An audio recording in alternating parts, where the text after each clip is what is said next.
உலகெங்கிலும் உள்ள ராவணா பார்வையாளர்கள் அனைவருக்கும் வணக்கம். ராகவேந்திரன் பன்னீர்செல்வம். இந்த சிறப்பு நேர்காணலில் ஐயா நம்மோடு இணைந்திருக்கிறார். ஐயா வணக்கம்.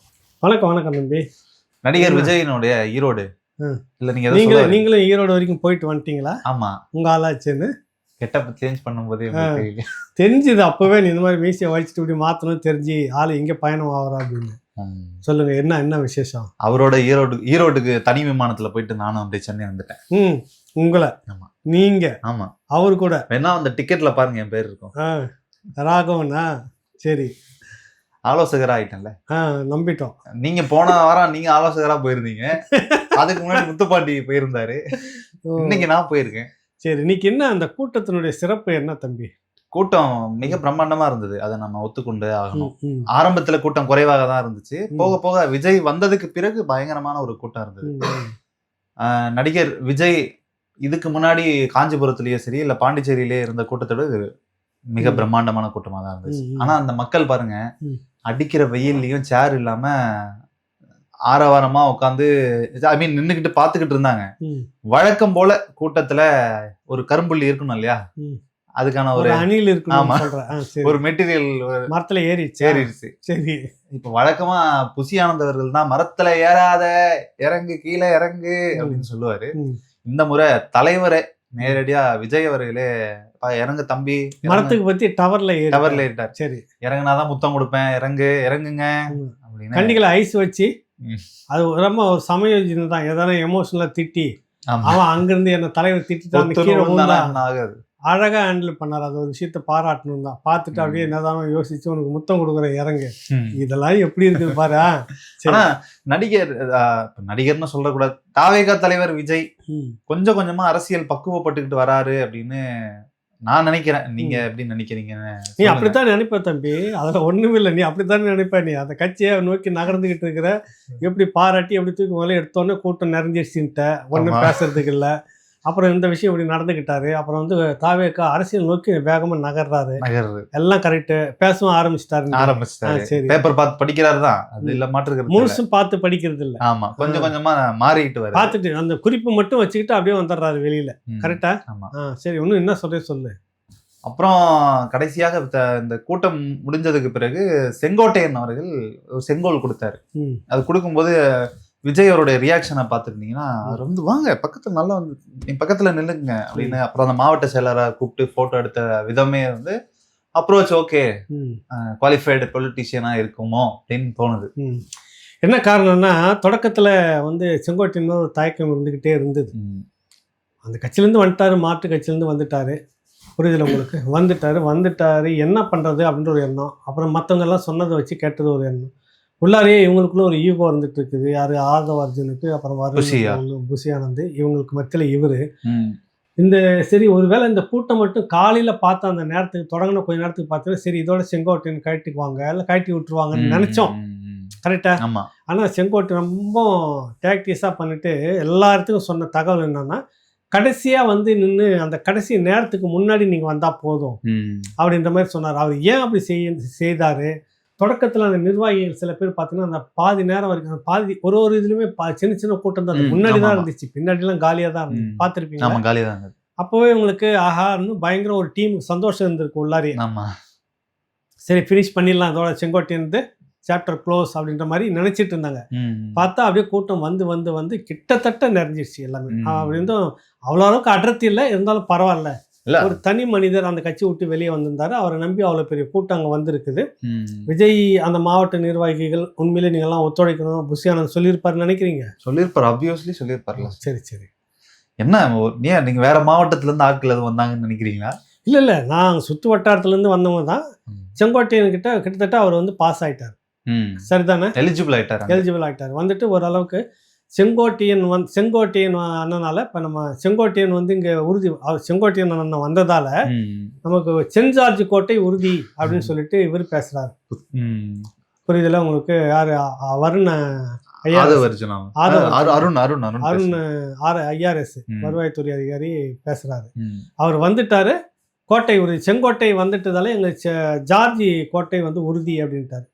அந்த கூட்டத்தை பார்த்துட்டு கூட்டம் எல்லாமே எப்படி வந்து சர்க்கரை அப்படின்றது வெள்ளை பேப்பரில் வச்சுங்கிற மாதிரி தான் எழுதி இந்த கூட்டம் எல்லாம் ஓட்டா மாறுமானாக்கா அதுக்கு காலங்காலம் அது எம்ஜிஆர் காலத்தோட போச்சு. அதெல்லாம் அது பிற்பாடு இதை விட பிரம்மாண்டத்தை காமிச்சாரு கருணாநிதி. அந்த மாநாடெல்லாம் காட்டினார். இப்போ இருக்கக்கூடிய ஏவா வேலு திருவண்ணாமலையில் ஞாபகம் இருக்கா? பிரம்மாண்டமான கூட்டம், மிரண்டுட்டாங்க. முடிஞ்சு போச்சு, கடைசியாக எல்லாரும் தோத்துட்டாங்க, இவர் மட்டும்தான் ஜெயிச்சார். நீங்க இப்ப ஏவாவேலுன்னு சொன்னதுனால இப்ப இளைஞரணி கூட்டம் நடந்தது பாத்தீங்களா? அந்த கூட்டத்தை வந்து ஒரு பத்திரிகையாளர்னு சொல்லக்கூடிய ஒருத்தர் போட்டிருந்தாரு. இங்க பாருங்க, திமுகவுடைய கூட்டத்துல சிற்றுண்டியில இருந்து அவர்களுக்கான பையில இருந்து தண்ணியில இருந்து எல்லாமே வச்சு சேர் போட்டு அவர்களை மரியாதையாக நடத்துறோம் அப்படின்னு போட்டுட்டு, இந்த பக்கம் பாருங்க சேர் கூட போடாம இருக்கிறாங்க அப்படின்னு போட்டிருந்தாப்புல. எனக்கு அதுக்கப்புறம் எனக்கு டக்குன்னு ஸ்பார்க் ஆன ஒரு விஷயம் என்னன்னா, இவ்வளவு செஞ்சியும் கூட்டம் வரல உங்களுக்கு அங்க அந்த மாநாட்டுல எதுவுமே செய்யல, இவ்வளவு கூட்டம் வந்திருக்கு. இப்ப இதுல யாரு வின்னர்? வின்னர் தான் விஜய் தான் வின்னர், அதில் மாற்று கருத்து. ஆனா எதுவுமே செய்யாம வந்துட்டாங்க அப்படின்லாம் சொல்லாதீங்க. அங்க அதுக்கு வாகன ஏற்பாடு மற்ற விஷயங்கள் எல்லாத்தையுமே நின்று மாவட்டத்துக்கு இத்தனை வண்டி, மாவட்ட உள்ள பொறுப்பு எல்லாம் வந்துருங்கன்னு அதுக்கெல்லாம் ஏற்பாடெல்லாம் பண்ணித்தான் இருக்காங்க. ஒவ்வொருத்தருக்குமான தண்ணி பாட்டில், குடிநீர், ஸ்நாக்ஸ்ன்றது வண்டியிலே தான் ஹேண்ட் ஓவர் பண்ணியிருக்கிறாங்க. இவங்கள மாதிரி வந்துட்டு கெத்து காட்டணும்னு சொல்லிட்டு பையா ஒரு சேரா வச்சுட்டு போறது இவங்க ஸ்டைலு. அது இருக்கு செய்யறாங்க. அது சரி, குடிமை இருக்குது வாரி முடிச்சுக்கலாம் அப்படின்ற மாதிரி கதை. விஜய் வந்து நம்ம விமர்சனங்கள் வைக்கலாம் வேற, பட் இந்த விஷயத்துல பொறுத்த வரைக்கும் அங்கங்கவே அப்படியே எல்லாம் ஒவ்வொருத்தர் வண்டிலையும் எவ்வளோ குடி தண்ணீர் எவ்வளவு ஸ்நாக்ஸ் நான் கொடுத்து இருக்கிறாங்க. அது எல்லாத்தையுமே எடுத்து வந்து அவங்க வச்சுக்கிட்டு இருக்கிறதால நமக்கு அது தெரியல. இவங்க என்ன ஸ்டைலுன்னா எல்லா சேர்லையும் வச்சுட்டோன்னு ஒரு விஷுவல் காட்டுறது. எல்லா சேர்லையும் இதை வச்சிருக்கிறோம்னு. ஆள் நிறைஞ்சி இருக்கிறாங்களா இல்லையே? இங்கே உட்காந்துக்கிற போயிட்டு 10-15 பைய தூக்கி வந்து அக்கல் வச்சுட்டு போன கதெல்லாம் இங்கே நடந்திருக்குது. கூட்டம் இல்லை, அங்கே கூட்டம் வந்தது. இந்த விஷயத்துல விஜய் உதயநிதி அப்படின்னு பார்க்குறப்ப விஜய் பாஸ் கரெக்டா. செங்கோட்டையன் வந்துட்டு தேர் வர தேர மாட்டாரா அப்படின்றது தேறிட்டாரு, செங்கோலை கொடுத்துருக்கிறாரு. இது மாதிரி ஒரு பெரிய பிரம்மாண்டமான நிகழ்ச்சி செல்வி ஜெயலலிதா தலைமையில் ஆர்கனைஸ் பண்ண அந்த மாநாட்டில் அதே போல தான் அந்த வெள்ளி கோலை வந்து செங்கோல் வந்து எம்ஜிஆருக்கு ஜெயலலிதா கொடுக்குறாங்க. இப்போ இந்த இடத்துல இவர் ஜெயலலிதா அவதாரம் எடுக்கிறார், இவர் எம்ஜிஆர் அவதாரம் எடுக்கிறார். ஏற்கனவே ஐயா செம்மலை அவர்கள் ஒரு பேட்டியில கொடுத்திருந்தாரு. முன்னாள் அமைச்சர் செம்மலை வந்து ஒரு வலையொலிக்கு நேர்காணல் கொடுத்திருக்கிறார். அதுல கேள்வி கேட்கப்படுது, எம்ஜிஆராக தற்கால எம்ஜிஆராக விஜய் கருதப்படுகிறார்னு சொன்னோன்னு பயங்கர கோவம் வந்துச்சு. எப்படிங்க எம்ஜிஆர் அவர்களை போயிட்டு விஜய் கூட கம்பேர் பண்றீங்கன்ட்டு டென்ஷன் ஆயிட்டாரு. அதே போல நான் டென்ஷன் ஆகுறேன். நீங்க எப்படி வந்து அங்க அந்த செங்கோல் இருக்குல்ல, செங்கோல் வந்து கொடுத்த கதை ஒண்ணு இருக்குது. அந்த மாதிரி இவர் நினைச்சுக்கிறாரு, இவர் எம்ஜிஆர் 1000 இருந்தாலும் ஒரு எம்ஜிஆர் தான். அதுல அந்த கூட்டத்துல யாரோ ஒருத்தர் சொல்றாரு, வருண யாரே பேசும்போது தான் சொல்றாரு, ஒரே காமராஜ். இவரே சொல்றாரு ஸ்கிரிப்ட்ல, ஒரே காமராஜ், ஒரே அண்ணா, ஒரே எம்ஜிஆர் அப்படின்னு சொல்ற மாதிரி. அது ஒரே எம்ஜிஆர் தான், அதை தாண்டி எம்ஜிஆர் மாதிரி அப்படின்னு கூட சொல்ல முடியாது. இவர் இன்னொன்னு எம்ஜிஆருடைய நகல் கூட வர முடியாது. நகல் அந்த அளவுக்கு கூட விஜய் எம்ஜிஆர் எப்படிப்பட்ட ஒரு வள்ளல், எப்படிலாம் கொடுத்தாரு போனாரு. கடைசி காலகட்டத்தில் தாங்கிட்டு இந்த மிச்ச சூச்ச பணத்தையும் எப்படி வர ஒருத்தனுக்கு பேரெல்லாம் சொல்லல, போஸ்டர் அடிச்சுக்கல. என்ன 10,000 ரூபா கூட்டு எடுத்துக்கிட்டு 1 லட்ச ரூபா கொடுத்து போஸ்டர் ஓட்டல. புரியுதில்ல, நான் இதை கொடுத்தேன்னு வாங்கியவர்களாக சொன்னாங்க பின்னாடி. எம்ஜிஆர் மறைக்கு பிறகு நான் இப்படி அவரால் வந்தேன், அப்பதான் இந்த மனுஷன் எல்லாருக்கும் இவ்வளோ கொடுத்துருக்கிறானா. அப்போ தன்னுடைய சமையல்காருக்கு பணத்தை போட்டு கொடுத்து போய் ஏதாவது நீங்கள் பொழைச்சிக்கோன்னு சொல்லி எதனா வச்சு பொழைச்சிக்கோ, தொழில் செய்துன்னு சொன்னதான் இன்னைக்கு பிரபலமாக இருக்கக்கூடிய அம்மா ஹோட்டல். நான் வெஜிடேரியன்ல என்வி இதுல வந்து எப்பவுமே எம்ஜிஆர் பாட்டியே பாடிட்டு இருக்கோம். அந்த மாதிரி எக்கச்சக்கமான கதை. அது வலம்புரி ஜான் வந்து தொகுத்து ஒரு முறை அதை பேசியிருந்தாங்க. அது போல. ஆனா விஜய் வந்து அது மாதிரி மாற முடியும்னா வாய்ப்பே இல்லை. இப்பதான் அரசியலுக்குன்னு வந்து நுழையிறதுக்குன்னு வந்திருப்பாரு தான் மாவட்ட அளவில் கல்வியில் வரக்கூடிய பிள்ளைங்களை கூப்பிட்டு விருதுன்னு கொடுத்துங்கிறாரு. இது வள்ளல் தனம்லாம் வள்ளல்னு சொல்லிக்க முடியாது. அரசியலுக்கு வந்துட்டோம், வேஷம் போட்டு ஆகணும், என்ன பண்ணி ஆகணும், ஸ்டண்ட். அது வந்து ஓகே. அப்புறம் வேற என்ன பேசினார் அவரு? அதுக்கப்புறம் ஆதவ் அர்ஜுனா பேசினாரு, பிறகு குஷி ஆனந்த் பேசினாரு. அது எதுலுமே ரொம்ப முக்கியத்துவம் பெறல. இவரது மட்டுமே பேச. விஜய் பேச தொடங்கியதுமே மங்களகரமா மஞ்சள்ல ஆரம்பிக்கிறோம் அப்படின்னு ஆரம்பிச்சாரு. ஏன்னா ஈரோடு மஞ்சளுக்கு பெயர் பெற்ற ஊருன்றதுனால அங்க இருந்து ஆரம்பிச்சு அப்படியே மங்களகரமா போனாரு. இடையில 2-3 பேரை அப்படி சாத்திட்டு போனாரு, கட்சிகளை சாத்தினாரு. ஃபர்ஸ்ட் திமுகவை வெளிப்படையா சாத்தினாரு, பெயர் சொல்லாம ஒரு கட்சியை அடித்தார். களத்திலே நாங்க வந்து எதிரி யார் என்று முடிவு செய்து விட்டு களத்துல பயணிச்சுக்கிட்டு இருக்கோம், சொல்லிட்டு பயணிச்சுட்டு இருக்கோம். களத்தில் இல்லாத, களத்திலேயே களத்துக்கு வர விருப்பம் இல்லாதவர்களை எல்லாம் நாங்க எதிரியாக பார்க்க வேண்டாம் எதிரியா நான் உங்களை எதிரியா நினைக்கணும்னு நீங்க நினைக்காதீங்க பாஸ் அப்படின்னு உங்களுக்காக நான் சொல்றாரு. பேசிட்டு இருக்க முடியாதுன்னு. நீங்க என்ன பத்தி பேசுறீங்கன்றதுக்காக உங்களுக்கு பதில் சொல்லிட்டு இருக்க முடியாது அப்படின்னு ஒரு முக்கிய கட்சியை அடிச்சுட்டு போயிருக்காரு. எந்த கட்சின்னு சொல்லலாம், அதுல என்ன இருக்குது, நீங்க யாரை நினைக்கிறீங்க சொல்லுங்க. நான் நினைக்கிறது வந்து நாம் தமிழர் கட்சியை தான் சொல்லியிருப்பாரோன்னு நினைக்கிறேன். எப்படி களத்திலே இல்லாத கட்சின்னு எப்படி அதை சொல்ல முடியும்? ஏற்கனவே போட்டி களத்துல அது 3வது இடத்துல இருக்குதுன்னு ப்ரூஃபாயிருக்கு. நீ ஒன்றும் ப்ரூஃப் பண்ணல, நீ ஒட்டுறதுக்கு ஆளை. உங்களை போல ஒரு அவதாரம் சீமான் எடுத்தாருன்னா விளையாட்டுகளை நான் பெருமைக்கு சொல்லலை, இதை விட பெரும் ஜாம்பவன்லாம் கட்சி மாறி வந்த பெருங்கட்சியிலேருந்து வந்தவங்க எல்லாம் இவரை அணுகுனாங்க ஒரு காலகட்டத்தில். இதை போலவே சேர்ந்து உடனே தூக்கம் நேராக கொண்டு வந்துடுவோம், நம்ம ஆட்சிக்கு பிடிச்சலாம், கூட்டணிலாம் பேசிக்கலாம், பெரும் பணத்தை நீக்கி செங்கோட்டையன் இருக்கிறார்ல, செங்கோட்டையன் மாதிரி 4-5 செங்கோட்டையன் சேர்ந்தா எப்படி இருக்கும், அந்த மாதிரி நபர்கள்லாம் இவரை அணுகுனாங்க. இல்லைங்க திரும்ப அந்த ஸ்டைல் இதில் வந்துடக்கூடாது, இது முழுக்க முழுக்க இளைய தலைமுறையை வச்சுட்டு நாங்களாவே சேர்ந்து நாங்களே சண்டை போட்டு நாங்களே வளர்ந்து நாங்களே பார்த்துக்கிறோம். அங்கிருந்து வந்த நீங்கள் அந்த ஆட்கள் திரும்ப அதே பழக்கம் தானே இங்கேயும் இருக்கும். அப்புறம் இங்கேருந்து கொஞ்சம் பேர் நீ திரும்ப கூட்டிட்டு போயிட முரண்பாடு வந்துச்சுன்னா இந்த பழக்கம் இருந்துகிட்டு இருக்குது. அங்கேருந்து இங்கே வர்றது, இங்கேருந்து அங்கே போகிறது, இந்த சாயலே இருக்கக்கூடாது, புதுசாக உருவாகட்டும் அப்படின்னு சொன்னார். இது எப்படி வந்து களத்திலேயே இல்லாத கட்சி, களத்திலே இல்லாதவங்களுக்குன்னு யாரை சொல்ல வரீங்க நீங்கள்? அப்போ உங்களுக்கு வேற யாரோ சொல்லணும்னு எண்ணம் இருக்குது. நான் களத்தில் நினைக்கிறது அவர் வந்து திமுகவை மட்டும்தான் சொல்கிறேன். நான் சொல்லிவிட்டு அதான் ஆளுங்கட்சியாக இருக்குது, அதை சொல்லிட்டு வரேன். களத்தில் நான் அவங்கள தான் டார்கெட் பண்ணிவிட்டு நான் சொல்லிவிட்டு வேலை செய்கிறேன், மற்றவங்களாம் வராதுன்னு அதிமுக சொல்கிறாரு. அடுத்தது நாம் தமிழர் கட்சி சீமானை சொல்கிறாரு. இல்லை, நான் என்ன நினைக்கிறேன், அதிமுகவில் கணிசமான அது எதிர்கட்சியாக இருக்க எம்எல்ஏக்கள் இருக்காங்க, அதனால அதிமுக இருக்காது. பாஜகவிலையும் எம்எல்ஏக்கள் இருக்காங்க, பாமக இருக்காங்க, விசிகால இருக்காங்க, கிட்டத்தட்ட கம்யூனிஸ்ட் எல்லா கட்சிகளும் எம்எல்ஏ இருக்காங்க. எம்எல்ஏக்கள் இல்லாத ஒரு பிரதான கட்சியா இருக்குன்னா சட்டமன்ற உறுப்பினர்னு சொல்லுவாங்க. களம் வந்து எம்எல்ஏன்றது கிடையாது, களம்ன்றது தேர்தல் களம் தானே. யார் எவ்வளவு வாங்கி நிரூபிச்சிருக்காங்க இன்னைக்கு நீங்க மறுத்தாலும் வேற யார் புது கட்சி தெரியல, யார் என்றது சொல்லுவாங்க. களத்திலேயே இல்லாத அப்படின்னு ஒருவேளை ஒரு நீலாம் எனக்கு களத்திலேன்னு உதயநிதி கூட சொல்லியிருக்கலாம், நீ எனக்கு போட்டியே இல்லை இருந்துட்டு போ, அது நீ அப்படி தனிச்சு வா, விஜயா தனிச்சு உதயான்னு வா, அப்பாவை விட்டுரு, கட்சியை விட்டுரு, புரியுதுல்ல, நாளைக்கு நீ ஒரு கட்சியை தொடங்கு, புரியுதா, களத்தில் யார் இருக்காங்க தெரிஞ்சிடும் அன்னைக்கு. அந்த நோக்கமாக கொண்டு இருக்கலாம். நீங்கள் எப்படி சட்டமன்ற உறுப்பினர்கள் இருக்கிறவங்க தான் களத்தில் வச்சுட்டு இருக்கிறாங்க இல்லையா, களத்தில் வந்து அரசியல் கட்சி அங்கீகாரம் வாங்காத கட்சி இருக்கிறாங்க எடுத்துக்கணும் என்ன பண்ணுவீங்க? யாருமே அப்படி யாரும் பேசல இல்லையா சார். தமிழக வாழ்வுரிமை கட்சிக்கு கூட ஒரு எம்எல்ஏ அவர் இருக்கிறார், அண்ணா இருக்கிறாரு. இருக்கட்டும், கட்சி அங்கீகாரம் இருக்குதா? இல்ல, இப்போ தான் வந்து விடுதலை சிறுத்தைகள் அங்கீகாரம் வாங்கியிருக்குது. இதுக்கு முந்தின காலகட்டத்தில் இருந்து எந்த கட்சி கூட விடுதலை சிறுத்தைகள் கூட சப்போர்ட்டிவ் பணபலம், அதிகார பலம், மற்ற எல்லா பலமும் சப்போர்ட்டிவா சேர்ந்து திமுக வேலை செஞ்சிருந்தது. கரெக்டா? இது எதுவுமே இல்லையே உங்களுக்கு. வேற யார் இங்க பாருங்க சார், கட்சி தான் சொல்றாரு, நான் இல்லைன்னு ஏற்கிறேன், அதை நான் மறுக்கல, அதைத்தான் சொல்றாரு. சீமானை தான் சீன்றாரு, அது நல்லாவே தெரியுது, புரியுதுல்ல. கத்தி பாட்டு பாடி அது முதல் மாநாடு, புரியுதுல்ல உங்களுக்கு. அதை வந்து யாரை சொல்ல இப்பவும் பேசினாரு, கத்தி பேசி பாடுறவங்களுக்குலாம் நான் வந்து பதில் சொல்லிட்டு இருக்க முடியாதுன்னு தான் சொல்ல வர்றாரு. இந்த வார்த்தை வருது உள்ள, அது இந்த மாதிரியான விஷயங்கள் சேர்ந்து சீமான் தான் சொல்ல வர்றாரு. கரெக்டா?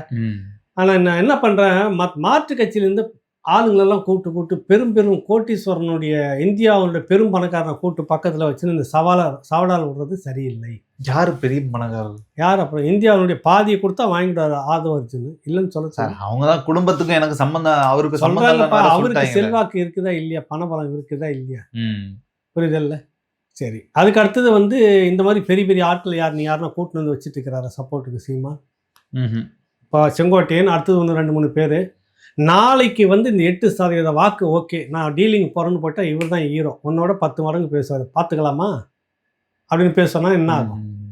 ஓகே, நானும் காம்ப்ரமைஸ் சமரச அரசியலுக்கு வந்துடுறேன், நான் அதிமுக கூட கூட்டணி, நாளைக்கே ஒரு 20-30 சட்டமன்ற உறுப்பினர் ஓகே அப்படின்றதுக்கு சாத்தியம் இல்லை. 8% தம்பி, 3% தான் இழுபறியாக இருந்துட்டு ஒரு கட்சிக்கும். இவர் யார் கூட சேர்றாரோ அந்த கட்சி கிட்டத்தட்ட வெற்றி பெற்றோம். அது திமுகவோ அதிமுகவோ புரியுது இல்லை, தேர்ட் ஃப்ரண்ட் உருவாக்கி அதுக்குள்ள சீமான் சேர்ந்தாலும் ஓரளவுக்கு வந்துடும். இவ்வளோ வச்சிட்டு இருக்கிறாருன்னு சொல்ல வர, இந்த சதவீதத்தை வச்சிட்டு இருக்கிறாரு. ஆனால் நீங்கள் பேசுறது சீமானை தான் அப்படின்றது தெரியுது.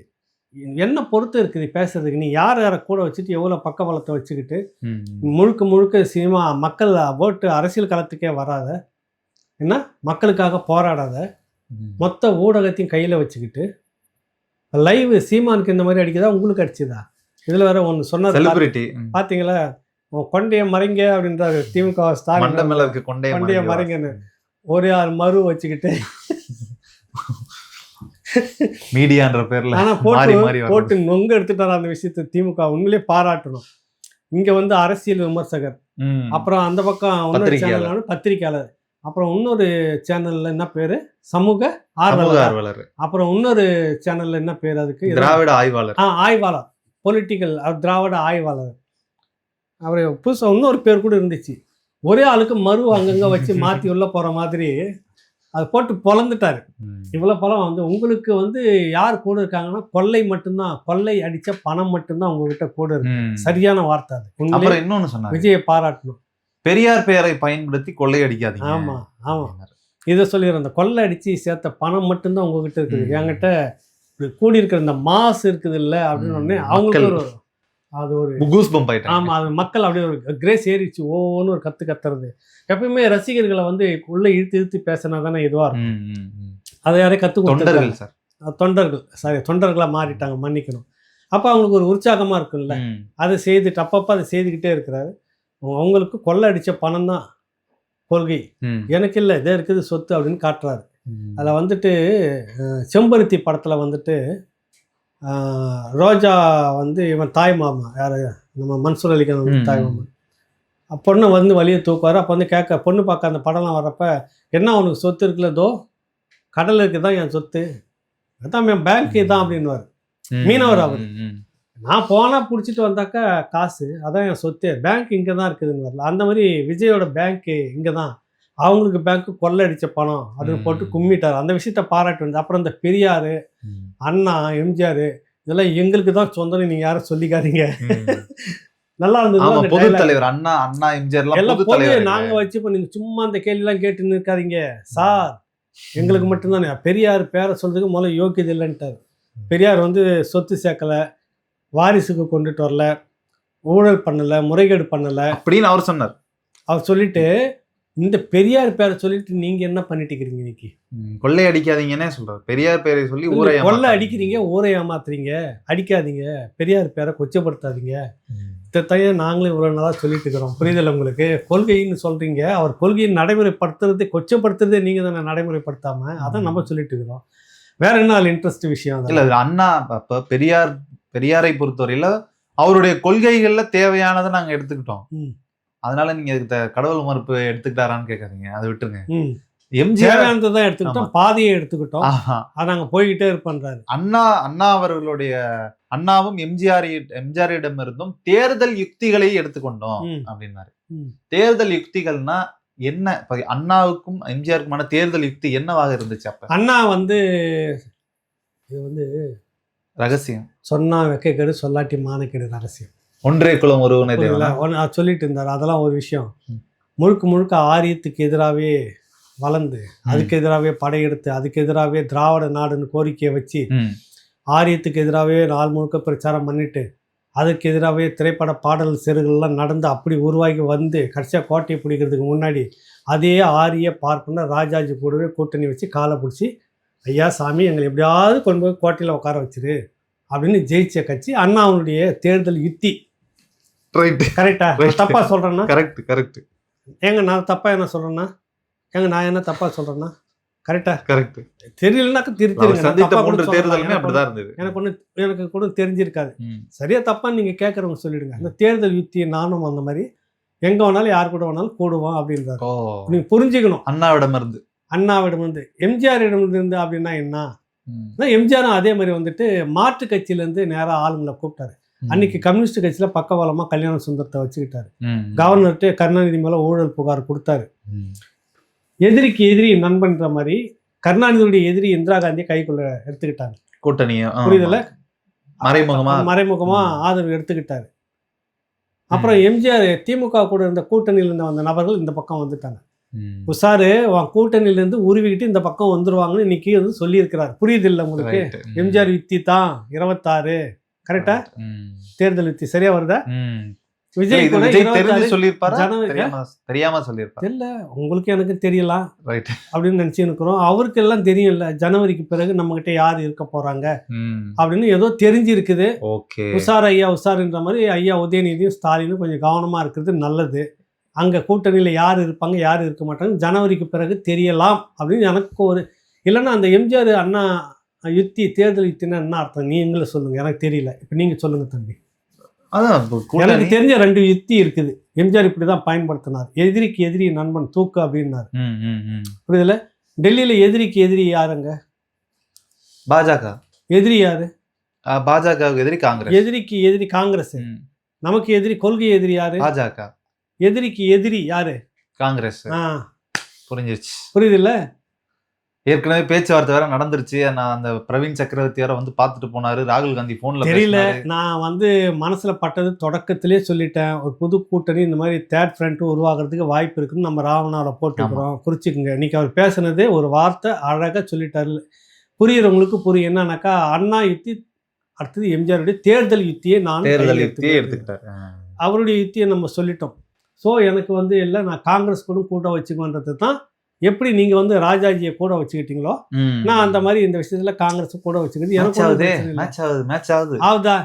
அதே போல எம்ஜிஆர் மாதிரி வந்துட்டு உங்க கூட இருக்க கூட்டணி எப்படி என்கிட்ட வந்தாங்களோ எம்ஜிஆர் கிட்ட வந்தாங்களோ, திமுக வந்து எம்ஜிஆர் கிட்ட வந்தாங்கல்ல, புரியுதுல உங்களுக்கு? அது என்னன்னா, ஒரு மூத்த கம்யூனிஸ்ட் கட்சி தோழரை நேர்காணல் ஒன்று எடுத்துட்டு இருக்கிறோம். விரைவில் வரும். அது நம்ம அப்புறம் சொல்லுவோம். அது ஒரு காலகட்டத்தில் மிக பெரும் ஆளுமைகளாக கம்யூனிஸ்டில் இருந்த ஒரு தோழர் பே மணியரசனும் தோழர் கி வெங்கட்ராமனும் அவருடைய லைஃப் ஸ்டோரி வருது. அதில் என்னன்னா, முதல்ல மார்ச் மாதம் வந்து தேர்தல், நாடாளுமன்ற தேர்தல். திமுக கூட கூட்டணி வச்சு ஊந்து வேலை செய்துட்டு இருக்கிறாங்க, வெற்றி பெறணும்னு. ஏப்ரல் மே ஜூன்ல வந்து சட்டமன்ற தேர்தல் வந்துச்சு. அப்படியே பல்ட்டி அடிச்சு அதிமுக கூட கூட்டணி நொந்து போயிட்டாங்க தோழர்கள்லாம். என்னடா போன ஒரு 3 மாசத்துக்கு முன்னாடி அங்க இருந்துட்டு இவனும் திட்டிக்கிட்டு இருந்தோம், இந்த மேடையில இருந்து அங்க திட்டணும், அது என்ன மானக்கேடா போச்சு அப்படின்னு சொல்லிட்டுன்னு அந்த எம்ஜிஆருடைய தேர்தல் யுத்தி வருது, அங்க வந்துருச்சா? புரியுதுல? ஏற்கனவே வந்துட்டு நல்ல ஒரு வாய்ப்பு அமையவில்லை என்பது கம்யூனிஸ்டுகளுடைய ஒரு பெரிய நீண்ட நெடிய ஒரு வேதனையானது. வேற வழியில் ஆப்ஷன் இல்லை அப்படின்றதால தான் இருக்கிறாங்க அங்க. மாற்று சந்தர்ப்பம் வாய்க்கும் போது மாற்று சக்திகளை ஒன்று திரட்டி இப்படியானவர்களுக்கு எதிராக நிற்கிறதுக்கு தயார்னு பல தோழர்கள் என்கிட்ட பல முறை பேசியிருக்காங்க. மூத்த தோழர்கள் வாய்ப்பு வந்துச்சுனாக்கா ஒரு தேர்ட் ஃப்ரண்ட், இவன் கம்யூனிஸ்டே கூட முன்னே செய்யலாம், ஒன்றும் பிரச்சனை இல்லையே அப்படின்லாம் பேசியிருக்காங்க. சீமான் உள்பட ஏன் அதில் சேர்க்கக்கூடாதுன்னா பேசியிருக்கிறாங்க. அப்படி ஒன்றும் பெரிய விரோதியாக கருணாநிதி கூட கூட்டணி வைக்கிற கம்யூனிஸ்ட் ஏன் சீமான் கூட வச்சா கெட்டு போடுதா அப்படின்றதெல்லாம் விமர்சனமாக இருந்தது. அப்போ இதெல்லாம் வச்சு பார்க்குறப்ப நீ சும்மா அதெல்லாம் பேசிக்காதீங்க. நான் கொள்கைக்கு அண்ணாவை எடுத்துக்கிட்டேன் சிலது, ஓகே, பெரியார் எடுத்துக்கிட்டேன், முடிஞ்சிச்சா? அண்ணா பாதையும் எம்ஜிஆர் பாதையும் தேர்தல் வித்தி எங்ககிட்ட 26 பாரு, முடிஞ்சிருச்சா? ரைட்டு. கணக்கு கரெக்டாக வருதா? ஏன்னா தப்பா இருந்தா சொல்லுங்க. இல்ல, ஜனவரி 9ஆம் தேதி ஜனநாயகன் படம் வெளியாக இருக்கிறது, விஜயோடது. அது வெற்றிகரமாக வெளிவந்து ஓடி பிசினஸ் ஆனாதான் அவர் தப்பிப்பாரு. வந்தா தானே வரணும். இல்ல அல்ல, எனக்கு தெரிஞ்சு அதனாலதான் அமைதியா இருக்கிறாருன்னு நினைக்கிறேன். இந்த மாதிரி இப்ப இனிமே முடியாது, வேலைகள்லாம் நடக்கும். தொண்டர்கள் வந்துட்டாங்களே, இவ்வளவு பெரும் தொண்டர்கள் திறந்துட்டாங்கல்ல, அந்த மாதிரி தான் எம்ஜிஆர் படத்தை இந்த மாதிரி தான் பண்ணது திமுக. புரியுதுல? அப்புறம் அடிச்சு பிச்சுக்கிட்டு போச்சு. நீங்க என்னதான் தேட்டர் கொடுக்காம என்னதான் பிரச்சனை பண்ணாலும் டிமாண்ட் உங்களுக்கு அன்னைக்கு நேரத்துக்கு தேட்டருக்காரன் எடுத்து ஓட்ட ஆரம்பிச்சு. அவனுக்கு வருமானம், அவங்க வருமானம் பார்க்கணும் இல்லை? புரியுதுல? நீ எதனா வேற எதனா பெரிய படத்தை இறக்குனாலும் அந்த நேரத்துல பராசக்தி இன்னும் எது கூட இறக்கலாம், பராசக்தி தான் வருது இல்லை, வா பார்த்துக்கலாம் அப்படின்னு மோத ஆரம்பிச்சா என்ன ஆகும்? புரியுதுல்ல உங்களுக்கு? பராசக்திக்கு எல்லா தேட்டரும் கொடுத்துருங்க, ஓகே, அங்கே ஒன்றும் இல்லைங்க, இந்த படத்துக்கு வந்துச்சுன்னா பானா கொட்டுங்கனாக்கா கெடுக்குன்னு இறங்கிடுவாங்க. ஒரு கட்டத்தில் சினிமா உலகம் எம்ஜிஆருக்கு ஆதரவாக மாறுச்சு. அந்த மாதிரி மாறுறதுக்கு வாய்ப்பு இருக்குது விஜய்க்கு. புரியுதுல்ல உங்களுக்கு? எவ்வளோ காலம் நீங்களே கட்டுப்படுத்தி வச்சுட்டு இருக்க முடியும்? ஒரு யதார்த்த பேச்சை தான் இன்னைக்கு நம்ம பேசிட்டு இருக்கிறோம். ஆமாம், பேட்டியோ அதுவோ இதுவெல்லாம் கிடையாது. நடந்தது, இதெல்லாம் நடந்தது வரலாற்றில். எம்ஜிஆருக்கு என்ன நடந்ததுன்னா இப்படிதான் இருட்டடிப்பு பண்ணாங்க அவருடைய படத்தை. புரியுதுல உங்களுக்கு? ஒரு கட்டத்தில் மிக பெரும் நெருக்கடிலாம் உலகம் சுற்று வாலிபெல்லாம் வரும்போதுன்னு நினைக்கிறேன். அது போல கடைசி படம், அது போலதான் இதுவும் ஜனநாயகனா. புரியுதுல உங்களுக்கு? அதனால வந்து இது வந்து படத்துக்கு பிறகுதான் இல்லை, ஜனவரி பிறந்துட்டாவே நிறைய மாறுதல்கள்லாம் வரும். தை பிறந்தா வழி பிறக்கும் அப்படின்னு காங்கிரஸ்ல மூத்த தலைவர் வேலுசாமி அவர்கள் ஐயா அவர்கள் பேட்டியை ஒரு ஹிண்ட் கொடுத்து கொடுத்து போயிருந்தாரு. இன்னொருத்தரும் கூட மாற்றம் வரும் அப்படின்லாம் சில பேர் சீனியருக்கு பேசிக்கிறாங்க காங்கிரஸ்லயே. ஓகே, புரியுதில்ல உங்களுக்கு? நம்ம பேசுறது இன்னைக்கு ஏதோ சில பேர் விளையாட்டா பார்க்கலாம், சீரியஸ் இல்லாம எடுத்து அதை கவனிக்கலாம். இது எல்லாம் ஜனவரிக்கு பிறகு மாறுதா இல்லையான்னு மட்டும் பார்த்துக்குங்க. உறுதியாக இப்ப ஏதோ ஒண்ணு நடக்க போகுது. எல்லாரும் இன்னைக்கு நடந்தது ஒரு கூட்டமா தான் பார்த்துருப்பாங்க. நாம தான் இந்த விஷயத்தை மாறுபட்ட கோணத்துல பார்த்து முதன்முறையாக அப்ரோச் பண்ணி வெளியே பேசுறோம். எம்ஜிஆர் பாதை என்ன, அண்ணா பாதை தேர்தல் யுத்தின்னா என்ன, இந்த 2 தேர்தல் யுத்தி தான் இந்த மாதிரி நடந்தது. அப்புறம் செங்கோல் அன்னைக்கு வந்துட்டு ஜெயலலிதா எம்ஜிஆருக்கு கொடுக்குற அந்த காட்சி போட்டோ இருக்குது இல்ல, புரியுது?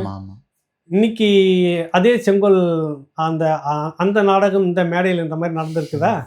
ஆள் தான் வேற, சரி, ஆட்கள் வேற வேற. அந்த செங்கோல் வந்து ஒன்னே ஒண்ணுதான். கூட்டி கணக்கு அழிச்சு பார்த்தா அந்த மாதிரி இருக்குது. எல்லாம் ஓகே, அவர் பேசுனது போனது, திமுக அட்டாக் பண்ணது எல்லாமே ஓகே. பட் இங்க சீமானை பேசியது மட்டும் ஒரு பொருத்தமற்ற ஒன்று. களத்தில் இல்லாதவர்னாக்கா களத்துல மக்களோட அவங்களும் இருந்துட்டு இருக்கிறாங்க. உனக்கு இருக்கக்கூடிய மிக பெரும் கோட்டீஸ்வரர்கள் அங்கே இல்லை, மிக பெரும் பணம் பின்னணின்னு வேற இருக்குது. அது உங்களுக்கு புரியுன்னு நினைக்கிறேன். புரியுது. அந்த பின்னணி இல்லை. அப்புறம் செங்கோட்டையன்கள் மாதிரி இங்கே இல்லை. நாளைக்கே தயார் நாங்கள் செங்கோட்டையன்கள் வரவேற்கப்படுகிறாள்னு பேனர் பிடிச்சிட்டாருன்னு வச்சுக்க சீமான். இதுதான் முதலிடமா இருக்கும், நீங்க பின்னாடி போயிடுங்க. இவ்வளவு நீங்க மட்டம் தட்டி பேசுறதுக்கு என்ன காரணம்? என்டிகேவை சீமான் அப்படின்னா அவர் எடுத்துக்கிட்ட 10ல் எடுத்துக்கிட்ட அந்த முடிவை நான் அப்படியே பயணிப்பேன்.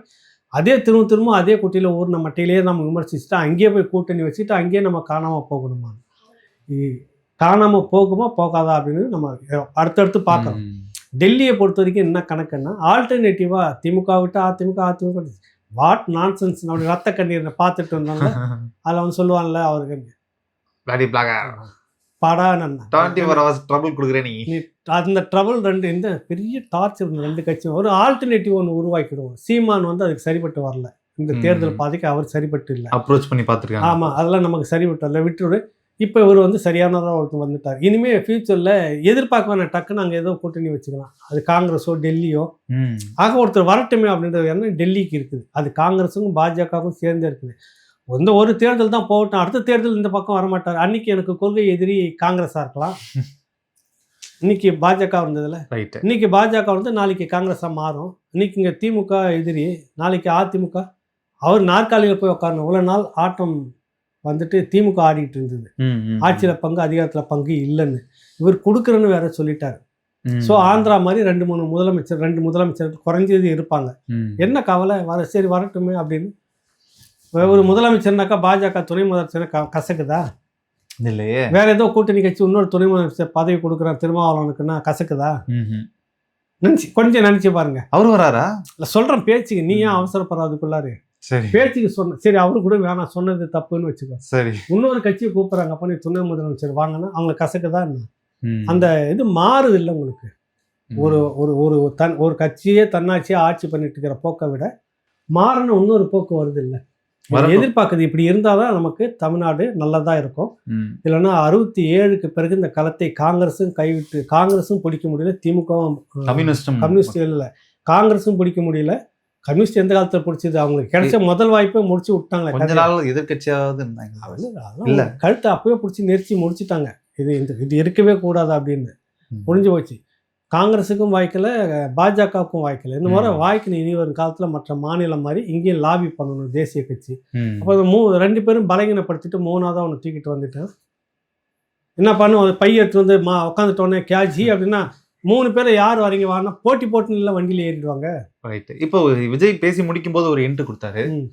அண்ணன் செங்கோட்டையன் வந்தது பெரும் மகிழ்ச்சி, மற்றற்ற மகிழ்ச்சியாக இருக்கிறது, பெரிய பலமாக இருக்கிறது. இவரை போல இன்னும் பல முன்னாள் அமைச்சர்கள் நம்ம கட்சியில வந்து இணைய போறாங்க, காத்திருங்க, விரைவில் எல்லாம் வந்து இணைவாங்கன்னு சொல்லியிருந்தாங்க. யாருன்னு ஏதாவது?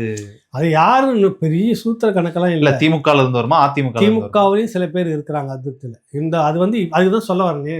சீட் ஷேரிங் நடந்து கட்சிக்குள்ளார முதல்ல யாருக்கெல்லாம் வேட்புமனு விருப்பமனு யாருக்கெல்லாம் கிடைக்கிற மாதிரி வாய்ப்பு இருக்குதோ கிடைக்காத கோஷ்டி எல்லாம் விஜய் பக்கம் வந்துடும். திமுகவில் இருந்து சில பேர் இவர் வேற கேட்டாரு, இளையோருக்கெல்லாம் வந்துட்டு வாய்ப்பு நிறைய கொடுக்கணும் சொல்லி விட்டாரு. அந்த பெருசுங்கெல்லாம் பார்த்துச்சு ஞாபகம் இருக்குதுல்ல, அது எந்த பெருசு இந்த பக்கம் வரப்போகுதுன்னு தெரியாது.